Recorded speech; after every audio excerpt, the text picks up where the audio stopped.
सब कुछ महंगा हो गया, सब कुछ महंगा हो गया, मगर माचिस आज भी 1-2 रुपए पर ही रुकी है।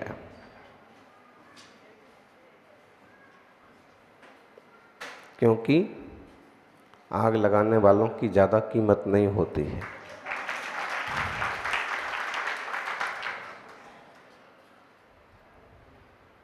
वक्त के साथ सब बदल जाता है। वक्त के साथ सब बदल जाता है। पुराने ज़माने में जिसे ठेंगा कहते थे, उसे ही आज लाइक कहा जाता है। उसे ही आज लाइक कहा जाता है। समय के साथ चीज़ें बदलती हैं और जो समय के अनुसार चलता है वो बुद्धिमान कहलाता है। वर्तमान में जीने वाला वर्धमान बनता है और भूतपूर्व और अभूतपूर्व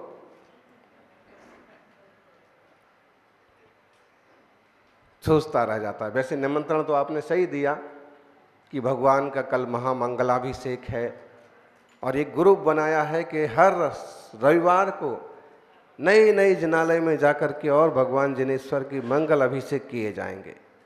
तो उसमें सभी जुड़े, जो युवा हैं वर्तमान में वो भी जुड़े, जो भूतपूर्व युवा हैं वो भी जुड़े और जो अभूतपूर्व युवा हैं वो भी जुड़े होने वाले हैं। मतलब है कि सभी लोग भक्ति और पूजा का लाभ जरूर लें जब भी मौका मिलता है। मूर्ति छोटी है कि बड़ी, मूर्ति सांवली है कि उजली, चंद प्रभु की है कि पार्श्वनाथ की, आदिनाथ की है कि महावीर की, ऋषभ देव की है कि शांतिनाथ की। ज़्यादा उलझनों में पड़ने की बजाय मूर्ति के माध्यम से पुण्य कमा लेने में भलाई है। बहुत सारे लोग तो ऐसे हैं कि जिन्हें मूर्तियों के दर्शन ही दुर्लभ है, जिनके आसपास कोई मूर्ति ही नहीं है। वे चाहते हैं कि सांवले से रंग की भी एक प्रतिमा मिल जाए तो भी व्यवस्था नहीं जुटा पाते, और कई बार जिनको मिलता है वे उसका लाभ नहीं ले पाते। आप सुन रहे थे बड़ी सुंदर सी कहानी।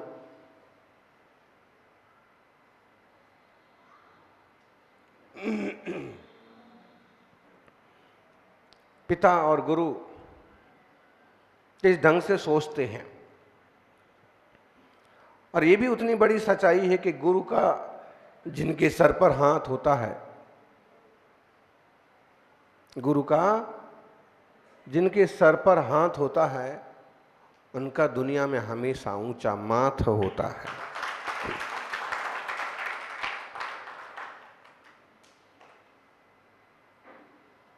वैद्य ने सोचा कि बेटे को सिखा देना चाहिए, और वैद्य भी हैं, गुरु भी हैं और अपने बेटे के पिता भी हैं। सारी विद्याएं इसे दे देना चाहिए, और ये अमुक औषधि है, ये तमुक औषधि है, इस औषधि से ये होता है, इस औषधि से वो होता है, और सच में होता है। पूज्यपाद स्वामी ने पुष्पायुर्वेद नाम का ग्रंथ लिखा, कमल कुमार जी। 2 कमल हैं कि 3 कमल हैं? बहुत कमल है। अरे तो हमीर तालाब है, इतना बड़ा झील है, तो कमल कमल तो होना ही चाहिए। बस कमल की तरह खिले रहो और कमल की तरह सुगंध बिखेरते रहो।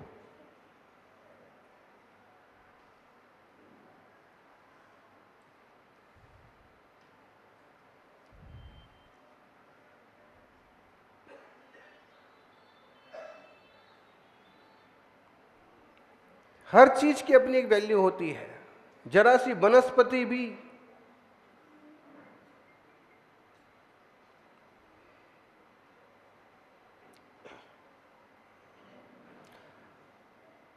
पूज्यपाद स्वामी ने पुष्पायुर्वेद नाम का ग्रंथ लिखा था, आज उपलब्ध नहीं होता, लेकिन आयुर्वेदाचार्यों ने उनका उल्लेख किया और कहते हैं कि उनका वो अलौकिक ग्रंथ ऐसा था कि उसमें पुष्प के सूंघने से कौन सी बीमारी होगी दूर, कौन से पुष्प का उपयोग करने से, देखने से, लगाने से, छूने से बीमारी दूर होगी, उसका वो विवेचन था, माने फ्लावर थेरेपी। लेकिन आज वो ग्रंथ उपलब्ध नहीं है। फिर भी उग्रदत्ताचार्य का जो ग्रंथ उपलब्ध है कल्याणकारकम, गजब की है, उसमें भी चर्चा इंसान को किस ऋतु में कैसी चर्या करना चाहिए, कैसे भोजन करना चाहिए, माता बहनों को किस अवस्था में किस तरह की प्रवृत्तियां करना चाहिए, छोटी से छोटी और बड़ी से बड़ी बातें उसमें बताई। तो निश्चित रूप से आयुर्वेद शास्त्र आदि जीवन के लिए एक बड़ी दिशा निर्देशित करते हैं, लाभदायक होते हैं। विमल सागर जी भी इस पर प्रयोग करते थे और महावीर कीर्ति जी उसमें पारंगत थे।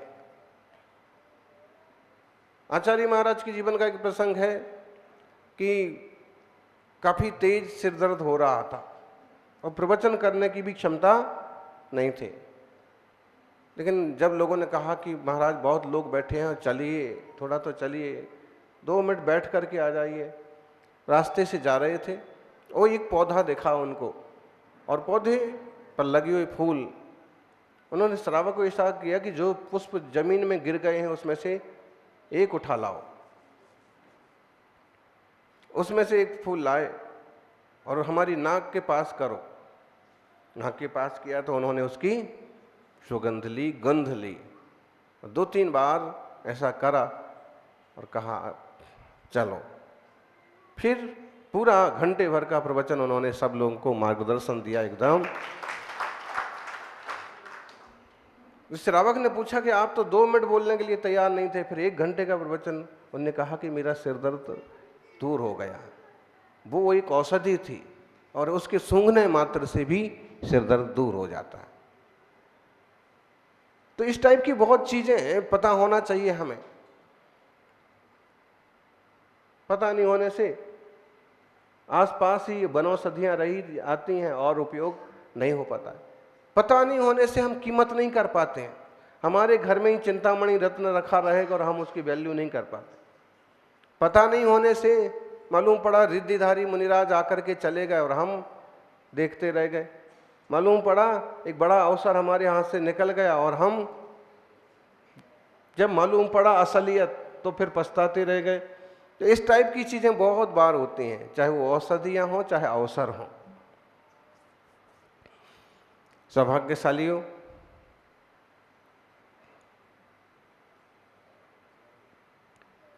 गुरु ने कहा कि और सिखाएंगे। ये औषधियां हैं, बात में काम करती हैं। अगर गैस प्रॉब्लम हो, ज़्यादा बात हो, तो इस तरह की औषधि का प्रयोग करो। नाम गिना गिना के बोलेंगे तो आप लोग कहने लगेंगे महाराज जी दवाइयों के नाम बता रहे हैं। बहुत सारी औषधियां हैं। श्रावकों की रसोई घर में जो मसाले होते हैं उनमें भी औषधियां होती हैं कई सारी। अधिकतम औषधियां ही हैं। भारतीय रसोई घर में जितने मसाले होते हैं वो अधिकतम औषधियां हैं। बस कब किसका कितना प्रयोग करना ये आना चाहिए। नमक को नमक जितना ही डालेंगे तो ही भोजन में अच्छा लगेगा। नमक को बोले ना आटे में नमक बराबर, आटे में नमक बराबर, तो आप लापरवाही करो तो बोले चल जाएगी, लेकिन नमक में आटे बराबर करो तो हर चीज की एक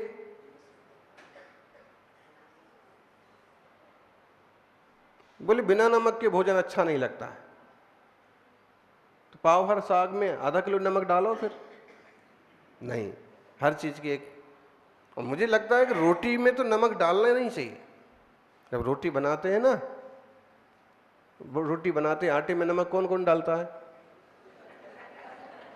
आप नहीं डालते हैं, वाह, चलो एक। और नमक सब डालते लगभग, लेकिन जहाँ तक हमारा सोच है कि जब आटा गूंथते हैं तो उसमें नमक नहीं डालना चाहिए। 2-3 बातें। अगर घर में किसी का त्याग है या कोई त्यागी व्रती आ गए और कहें आज मुझे नमक नहीं लेना, तो आपको नो टेंशन, उठाओ रोटी तो बनी हुई है, बस टमाटर सुधार दो, है ना। एक बात। दूसरी बात है, अब क्या बोलेंगे, प्रवचन हो रहा है कि, दूसरी बात है कि नमक डालने से कई बार पानी भी खारा हुआ और नमक भी डाल गया तो उसमें खारापन दोगुना आ जाएगा। दूसरी बात। तीसरी बात है कि कई बार नमक डालने से उसमें चमचोइलापन भी आता है, उसमें थोड़ा चिक्कणता बढ़ जाती है और फिर उसमें रोटी की जो वो होती है ना सॉफ्टनेस, वो कम हो जाती है। दिस इज माई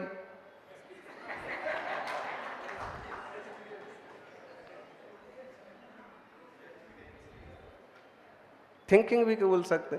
मतलब है कि रोटी वही है, लेकिन एक व्यक्ति ने इस ढंग से तैयार की है कि सब लोग रुचि से सादी रोटी खाना पसंद करते हैं, और किसी के हाथ से ऐसी तैयार हो कि पूरी भी बना दी तो भी, पराठा भी बन गए तो भी रुचता नहीं, यार ये मजा आनंद नहीं आ रहा। मतलब है कि दुनिया में चीजें बहुत सारी हैं, इन सबों का उपयोग करने का ठीक ठीक ढंग आ गया तो आनंद हो जाता है, और उपयोग करना ना आया तो वही चीजें दुख में कारण बन जाती। वही चीजें, वही सामान रहेगा, लेकिन वो आपको एंजॉय नहीं करेगा, आपको अच्छा नहीं लगेगा, आपके प्रति लोग आकर्षित नहीं होंगे। चाहे और चीजें लो, आप भक्ति है आपकी, भक्ति के टाइम पर हो तो अच्छी लगेगी, लेकिन महाराज जी सामाजिक में बैठे और तुम भैया वृत्ति करने लग जाओ, उनको गर्मी लग रही है और भीड़ इकट्ठी कर लो सब तरफ से, वो चल रहे हैं और तुम, पांव छूना बुरी बात नहीं है, और आसानी से छूने को नहीं मिलता है तो ऐसे लगता है कि कहीं भी मिले छुओ, लेकिन अगर चूक हो गई, एक कदम आगे पीछे पड़ गया तो विचलित हो जाएंगे, गिर पड़ेंगे। बहुत सारी ऐसी बातें हैं जो विवेक पर निर्भर करती हैं। सौभाग्यशालियों, गुरु ने अपने शिष्य को, अपने बेटे को बहुत सारी बातें सिखाई। उसने कहा कि ठीक है, ये औषधि कफ की है, ये औषधि पित्त की है, ये औषधि वात की है। मूलतः शरीर में 3 तरह के रोग होते हैं, वात, पित्त, कफ। इनका शरीर में होना भी जरूरी है और इनका कम ज्यादा होना वो समस्या है।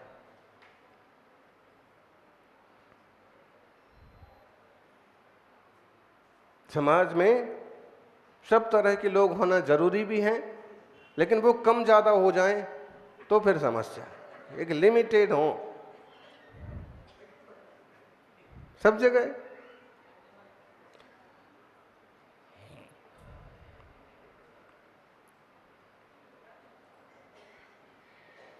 उन्होंने कहा कि आप ये बताइए कि औषधियों का उपयोग तो बता दिए, आई कहाँ से हैं, आती कहाँ से हैं।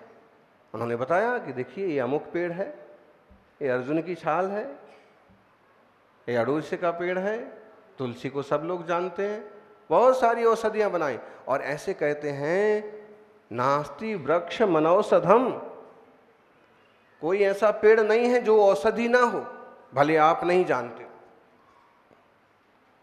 कोई ऐसा पौधा नहीं है जो औषधि ना हो, बस उसका हमें पता नहीं कि किस ढंग से इसका उपयोग किया जाता है। कई बार बंजर जमीन पर उगने वाले वो पत्थर चट्टा वाले पत्ता, वो भी बोले कि शुगर के लिए काम करते हैं, पथरी के लिए काम करते हैं। तो ऐसे बहुत सारी चीजें ऐसे कहते हैं। अमंत्र मक्षरम नास्ति, नास्ति वृक्ष मनौषधम, अयोग्यो पुरुषो नास्ति, योजकस्तत्र दुर्लभः। क्या कहा? अमंत्र मक्षरम नास्ति, ऐसा कोई अक्षर नहीं है जो मंत्र ना हो। महावीर कीर्ति जी की डायरी का ये उल्लेख है। ऐसा कोई मंत्र नहीं है, ऐसा कोई अक्षर नहीं है जो मंत्र ना हो।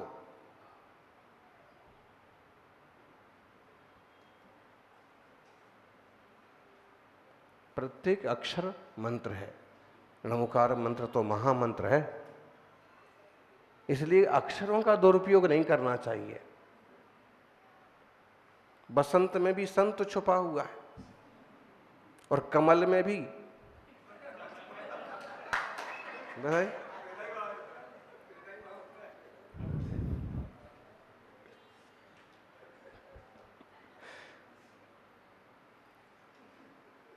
तो अक्षर, लेकिन अपना उसका महत्व अच्छा, तो ऐसा कोई अक्षर नहीं है जो मंत्र ना हो। प्रत्येक अक्षर का सही उपयोग करो, सदुपयोग करो। गाली भी तो अक्षरों का संयोजन है। मंत्र से अच्छे काम भी होते हैं, मंत्र से बुरे काम भी होते हैं। अब कुछ अक्षर आपने ऐसे चुने कि सामने वाला आप पर बहुत खुश हो गया, क्या बढ़िया आदमी यार, क्या बोलता है और कितना विनय से बोलता है, वो अक्षरों का संयोजन ही है। और कुछ अक्षर आपने ऐसे चुने कि जो उच्चाटन मंत्र बन गए, वो अक्षर सुनते ही गुस्सा है आदमी, ये से बोलता है, इसको बोलने का तरीका नहीं है, तो उच्चाटन हो गया, मंत्र है वो भी। जरूरी नहीं है कि ओम ह्रीम और स्वाहा लगा हो तो ही मंत्र बने। सीधे सीधे अबे ऐसा बोलो तो भी मंत्र बन जाता है, सामने वाला तुरंत आकर्षित होता है, क्या बोला बोल। ये अक्षर मंत्र हैं, बिना ऐसा कोई अक्षर नहीं है जो मंत्र नहीं हो। जादू, जैसे अभी एक शब्द चलता है लव यू वाला, मंत्र हो गया कि नहीं हो गया? एक बार बोला, बेटे भी बोलते हैं माँ को, माँ बच्चे को है, और आजकल सड़क छाप लोग तो चलता ही है, उसमें तो कोई दिक्कत ही नहीं। कुछ भी, मैं आपके प्रति बहुत विनय रखता हूँ, आई रिस्पेक्ट यू, तो ये कितना अच्छा लगता है कि मतलब कि पापा को सुन के, बड़ों को सुन के कि यार बेटा इतना बड़ा होने के बाद भी। तो ये अक्षर अक्षर अपने आप में मंत्र होते हैं। अक्षरों का कभी भी, अक्षरों का भी एक स्वाद होता है। अभी एक भी सुना है आपने, भावनाओं से दवाइयां ज्यादा काम करती हैं। आजकल जो डॉक्टर चीरा फाड़ी कर दिया, ये दवाई लिख दी, वो दवाई, महीनों लग जाते हैं लाइन पर आते आते। लेकिन आयुर्वेद कहिए या जो भावना से जुड़ी चीजें होती हैं ना, जल्दी चीजें ठीक होती हैं, असर पड़ता है। जैसे रसोई के मसालों का स्वाद होता है ना, ऐसे भी भावनाओं का और अक्षरों का भी स्वाद होता है। इसलिए कभी भी किसी को परोसना है तो पहले जैसे रसोई चख लेते हैं, ऐसे ही चख करके अक्षर परोसना चाहिए। अगर उन शब्दों का स्वाद आपको अच्छा ना लगे तो किसी को मत परोसो, दूसरे को भी अच्छा नहीं लगेगा। नास्ति वृक्ष मनौषधम, बिना औषधि का कोई वृक्ष नहीं है। हर वृक्ष कोई ना कोई औषध है। अयोग्य पुरुषो नास्ति, दुनिया में ऐसा कोई आदमी नहीं है जो अयोग्य हो, चाहे लंगड़ा, लूला, गाना, भेड़ा, गुस्सैल, निंदा करने वाला कैसा ही भी हो, लेकिन ऐसा कोई आदमी नहीं है जो अयोग्य हो। योजकस तत्र दुर्लभा, उसकी योजना करने वाला दुर्लभ हो सकता है। क्या? अक्षरों की संयोजना करने वाला दुर्लभ है, इसलिए अक्षर मंत्र का काम नहीं कर रहे। वृक्षों को पहचान नहीं पा रहे, इसलिए वृक्ष औषधि का काम नहीं कर रहे, पौधे पत्ते औषधि के काम नहीं आ रहे। और आदमी को ठीक जगह जोड़ नहीं पा रहे तो उसका सदुपयोग नहीं हो पा रहा है। योजकस तत्र दुर्लभा, बाकी सबकी अपनी वैल्यू है, सबकी अपनी कीमत है। इसलिए जीवन में हर एक पल प्रत्येक वस्तु का सदुपयोग करने की कोशिश करो। देवशास्त्र गुरु का सानिध्य मिलना तो अपने आप में गौरव की बात है।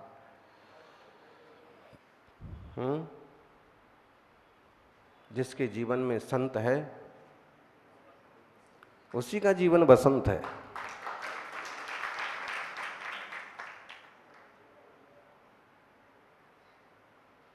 सौभाग्यशाली हो।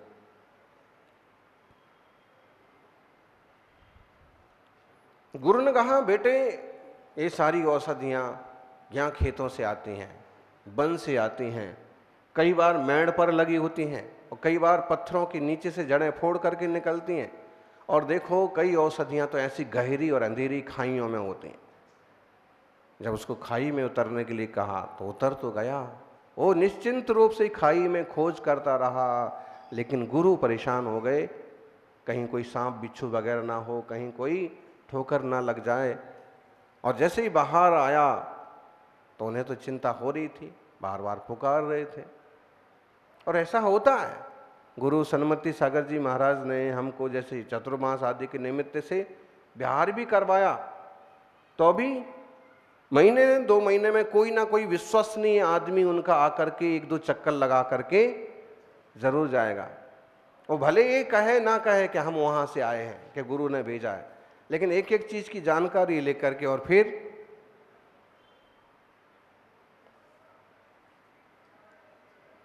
तो जैसे ही बाहर आया तो उसको गुरु ने, पिता ने गले लगा लिया।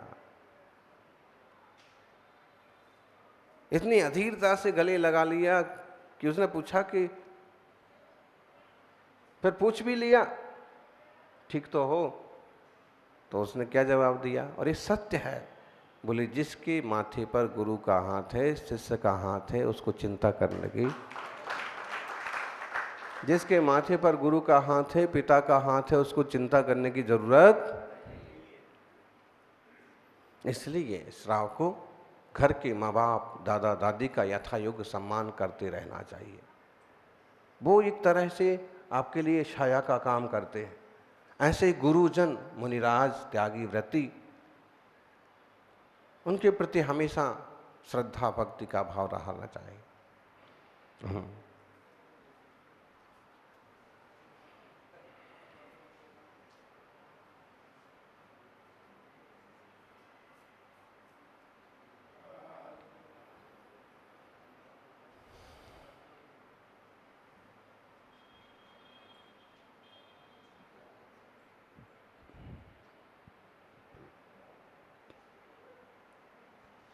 खूबी और खामी दोनों ही इंसान में होती हैं। खूबियां भी इंसान में होती हैं और खामियां भी इंसान में होती हैं। खूबी और खामी दोनों ही इंसान में होती हैं। आप क्या तलाशते हैं, महत्वपूर्ण ये है। इंसान में खूबियां हैं कि खामियां हैं, ये महत्वपूर्ण नहीं है। आप तलाशते क्या है? उसी समुद्र में सीपी है, उसी समुद्र में मोती है, उसी समुद्र में रत्न है, उसी समुद्र में जल जंतु हैं। आप तलाशते क्या है? ऐसे दुनिया में हर एक इंसान में गुण भी हैं, विशेषताएं भी हैं, और कुछ ना कुछ कमियां भी हो सकते हैं। हो सकता है कि वो आपकी नज़र में कमियां हों और उनकी नज़र में विशेषताएं हों। किसी की नज़र में वही कमियां हो सकती हैं और किसी नज़र में वही विशेषता हो सकती। आप क्या खोजते हैं वो आपको मिलता है।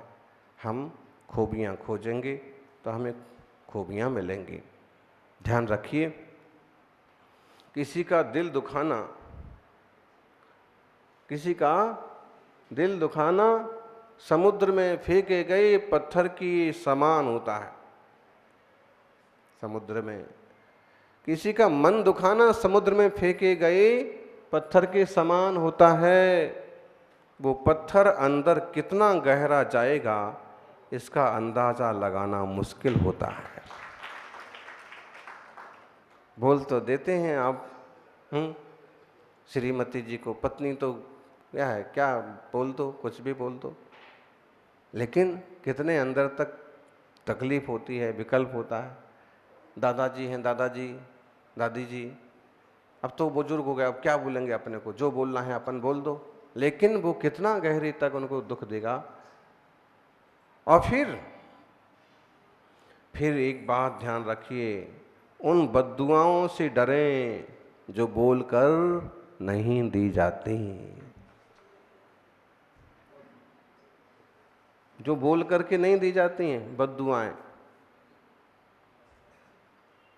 अपने दादा दादी, नाना नानी, बड़े बुजुर्ग हैं, समाज के वरिष्ठ जन हैं, आप कुछ भी बोल दिया, भले वो आपको बद्दुआ ना दें, लेकिन बिना बोले ही गुरुजन हैं, वो कहें कुछ नहीं, समता धारण करें, लेकिन बिना बोले।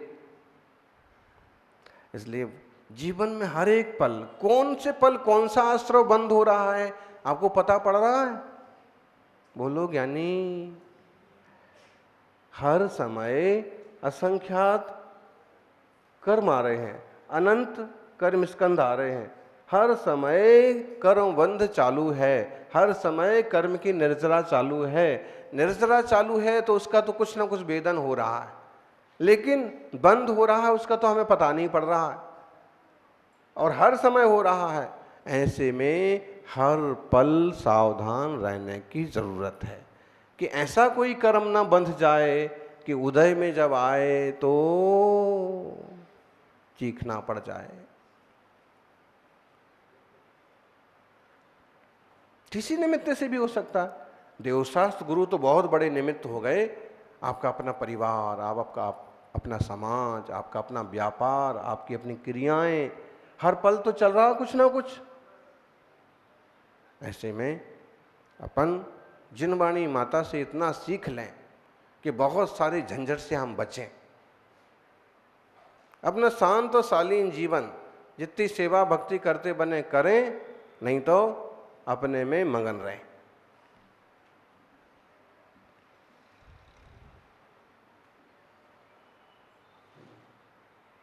सज्जनों, लोगों के पास हर समस्या का समाधान है। लोगों के पास है कि नहीं? लोगों के पास हर समस्या का समाधान है।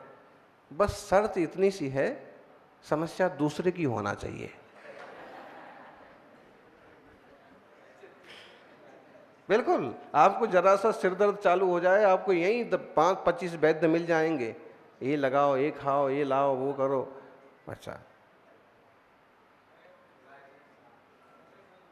रायचंद, ज्ञानचंद और हुक्मचंद,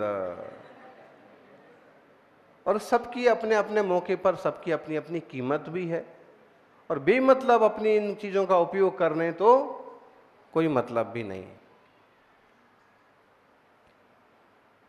बड़े बुजुर्गों की राय भी उचित होती है, गुरुजनों का ज्ञान भी उचित होता है, माता पिता का हुक्म भी।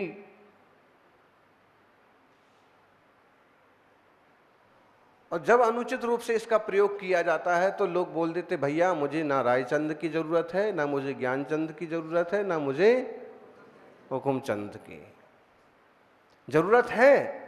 तीनों की भी जरूरत है, लेकिन जब वो एक संतुलन के साथ हो, आपसी नेह प्रीति के साथ हो, तो विकास में सहयोगी बनता है।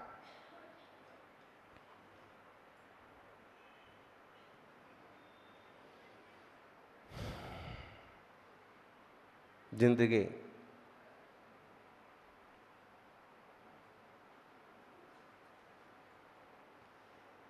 बहुत छोटी है।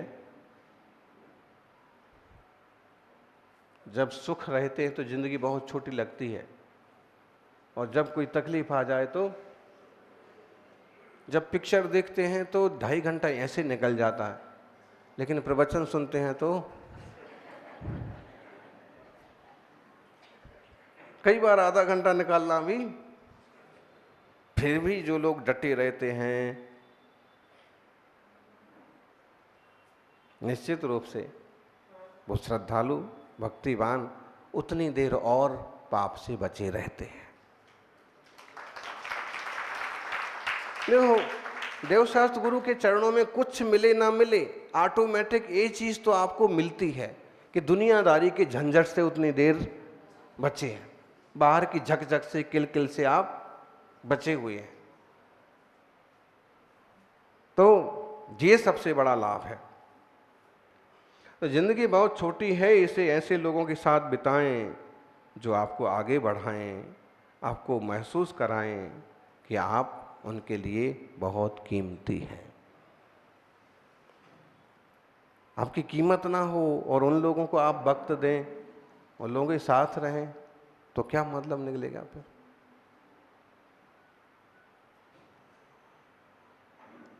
या फिर लोगों को इस लायक बनाएं कि वो आपसे लाभ ले पाएं। यानी मिलावट का जमाना है, बोले मिलावट का जमाना है, हाँ में हाँ मिलाते रहिए, रिश्तेदारी ज़्यादा दिनों तक चलती रहेगी। लेकिन ज़रूरी नहीं है, हर हाँ में हाँ नहीं मिलाई जाती है, जहाँ ज़रूरत होती है। ये ज़रूर है, अगर हमारी एक हाँ बोलने से क्लेश खत्म होता है, बढ़िया है। एक हमारी ना बोलने से शांति होती है, कोई दिक्कत नहीं, ना में ना मिला देंगे, हाँ में हाँ मिला देंगे। लेकिन चलेंगे जिनवाणी के हिसाब से। कितने लोगों को सुलभ है जिनवाणी, कितने लोगों को सुलभ है मुनिराज। आज गिनती करने जाओ तो मुनि कितने हैं, और दुनिया कितनी बड़ी है। ये तो अमूल्य रत्न है मुनि, मुनि संघ। इनकी तो जितनी सेवा और जितनी संभाल की जाए उतना ज्यादा समाज का सौभाग्य है।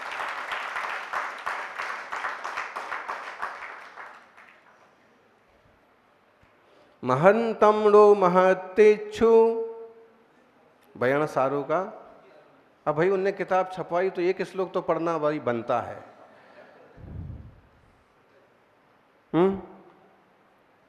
बहुत सुंदर है, 27वां वचन है। महंतमणो महतेक्षु बलवंतमणो सोसुगो बहुवंतम विवादीनो दुर्लहो तारी सोणरो। अनुष्टुप है, 8 अक्षर हैं 4 जगह, और इसमें बड़ी बात कही है। महंतमणो महतेक्षु, जो अपना महत्व का इच्छुक है वो महंत नहीं है। जो यही चाहता है कि मुझे ही सम्मान मिले, मैं ही बड़ा दिखूं, मैं ही आगे आगे दिखूं, समझ लो ये महंत व्यक्ति नहीं है, इस योग्य नहीं है। आप अपना काम करो बस, आप अपने आप दिखोगे, अपने आप आपकी छवि बनेगी, लोग अपने आप आपको सम्मान देंगे। महंतम नो महतेच्छु, जो महत्व को चाहता है वो महंत नहीं है। चाहो मत, आप करो। कुछ लोग होते हैं अपना कर्तव्य करते रहते हैं, फिर उनकी एक छवि बनती है कि भाई कुछ नहीं कहते हैं लेकिन सब कुछ ये करते हैं, बहुत बड़े आदमी हैं। बलवंतमणो शोषगो, और वो बलवान नहीं है जो शोषक है, ताकत का दुरुपयोग कर रहा है, किसी का शोषण कर रहा है, किसी को तकलीफ दे रहा है, वो क्या बात का बलवान है। बलवान तो वो है कि जो सहयोग करे, किसी के उपकार में काम आए। बुहवंतम विवादीनो, और जो बुद्धिमान लोग होते हैं, जो विवाद करने वाला है वो बुद्धिमान नहीं है। कई विद्वानों को अकल का अजीर्ण हो जाता है और फिर एक ही काम करते हैं विवादों का, कुछ भी एक असंतोष का माहौल, एक खींचतान का माहौल।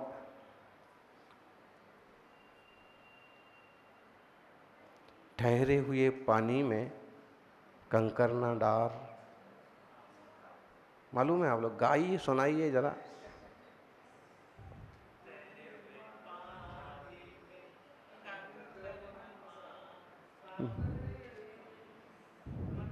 ऐसा बड़ी शिक्षा छुपी इसमें। वो चित्र के साथ जोड़ते हैं इसलिए आपको बोलने में अटपटा लगता है। इसको अगर सिर्फ आप लाइनों के रूप में जोड़ें तो बहुत शिक्षा है कि समाज एक ठहरा हुआ पानी है, सभी आनंद से अपने अपने हिसाब से एक दूसरे का सहयोग कर रहे हैं, आनंद से रह रहे हैं। संघ एक ठहरा हुआ पानी है जिसमें सभी खुश मिजाज हैं, अच्छे से एक दूसरे का सम्मान कर रहे हैं। लेकिन उस ठहराव में अगर कहीं कंकर डाल दिया जाए, किसी पर कोई टीका टिप्पणी कर दी जाए,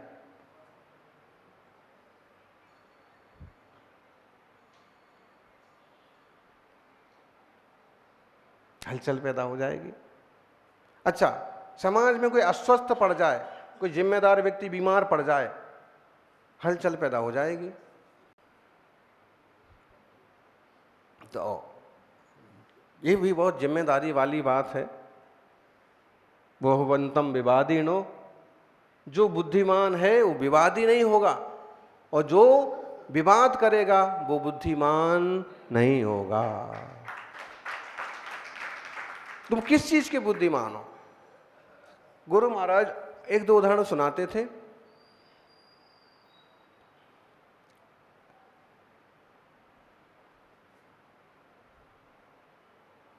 एक अच्छे विद्वान का नाम लेते थे, मुमुक्षु विद्वान का नाम। तो उनसे किसी ने पूछा कि कोई साधु हमारी बात ना सुने, अपनी चर्या से ना चलें, तो उन्हें कैसे मनाएं? तो उन्होंने कहा कि फिर आप किस बात के पंडित, क्या आप उन्हें समझा ना पाएं, उनको विनय वैयावृत्ति से मना ना पाएं? आप में तो वो क्षमता होना चाहिए कि आप अपनी सेवा से उनको जीत लें और फिर जो साधना की अनुकूलता है वो उस रास्ते पर आप उनको चलाने के लिए उत्साहित कर पाएं। फिर एक प्रसंग सुनाया। नेमिचंद जी पाटनी थे, एक विद्वान थे, मुमुक्षु।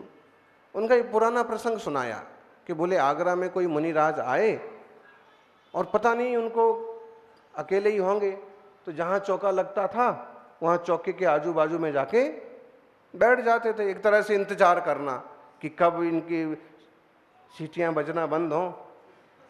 खैर पहले तो सीटियाँ नहीं बजती थी, सिगड़ियाँ होती थी, सिगड़ी बुझना बंद हों। और फिर तो किसी ने उनको कहा कि पंडित जी महाराज जी लोग आ जाते हैं, महाराज जी रोज आके बैठ जाते हैं, तो हम तो चौकी में तैयारी भी ठीक से नहीं कर पाते हैं। पंडित जी ठहरे मुमुक्षु, लेकिन फिर भी इतनी समझ और इतनी भक्ति कि उनने दूसरे ही दिन महाराज जी के जाके बड़े विनय से, ऐसा नहीं कि अब हम तो समय सारी हैं तो नमोस्तु क्यों करना, बड़े विनय से कहा और उनको कहा कि महाराज श्री आपके साथ बैठ कर के हम कुछ स्वाध्याय करना चाहते हैं। और उन्होंने कहा कि भाई मेरे को तो ज़्यादा शास्त्र आते नहीं हैं और ये वो। उन्होंने कहा कि आपकी दिगंबर मुद्रा के मुख से तो आप जो सुनाएंगे हम वो सुनने के लिए राजी हैं। और ऐसे उनको रोज उनका 1.5 घंटे का स्वाध्याय अपने साथ बैठा करके चालू कर दिया। उनका वहाँ जाके बैठना छूट गया और दिगंबर मुनि की अपार साधना का लाभ भी विद्वान के खाते में भी गया। परिणाम तो कितने चेंज हो गए, एक जनवाणी के पास बैठने का परिणाम और एक चौकी के पास बैठने का परिणाम, एक प्रवचन में बैठने का परिणाम माने भाव, और एक दूसरा रसोई घर के कुकर की सीटी सुनने वाला परिणाम। अंतर है कि नहीं है? बहुत अंतर है। यहाँ निरंतर शुभोपयोग चल रहा है और वहां कब बने और कब। खैर, तो ऐसे महत्व है कि आप अपने कर्तव्य करते रहें। बलवान आप तब हैं जब कमजोर लोगों का सहयोग करते रहें, और बुद्धिमान आप तब हैं जब विवादों को भी निपटाने का सामर्थ्य रखें। दुल्लहो तारीसो नरो, लेकिन ऐसा आदमी ढूंढना काफी मुश्किल है। क्यों? विद्या विवादाय धनम मदाय शक्ति परेशां परपीडनाय खलस्य साधो विपरीतमेतत् दानाय भोगाय च रक्षणाय। बोले ये मुश्किल है। कई बार ऐसा होता है कि विद्या विवाद के लिए होती है। लोग विद्या है तो विवाद करते हैं। सबसे ज्यादा झगड़े टंटे कौन करते हैं? पंडित जी टाइप के लोग। लेकिन उसमें जो समझदार होते हैं वो जोड़ने का काम भी करते हैं। विद्या विवादाय धनम मदाय, धन मद के लिए होता है। मेरे पास है, जितना मेरे घर में बाथरूम है इतना तो तेरा सारा घर नहीं है, ऐसा मद होता है लोगों में। लेकिन कोई ऐसा होता है कि उसका दान देकर का सदुपयोग करता है। शक्ति परेशान परिपीड़नाय, और शक्ति कई लोग दुरुपयोग करते हैं, दूसरों को कष्ट देते हैं। तो कहते हैं कभी कि दुर्जन तो ऐसा उल्टा उल्टा करते हैं, लेकिन सज्जन क्या करते हैं? विद्या के माध्यम से लोगों को शिक्षित करते हैं, धन के माध्यम से लोगों को दान देते हैं, शक्ति के माध्यम से जीवों की लोगों की रक्षा करते हैं। ऐसे सद्गुण सब में विकसित हों और अनंत गुण निज वैभव को सभी पाएं। जय बोलिए 24 तीर्थंकर भगवान की।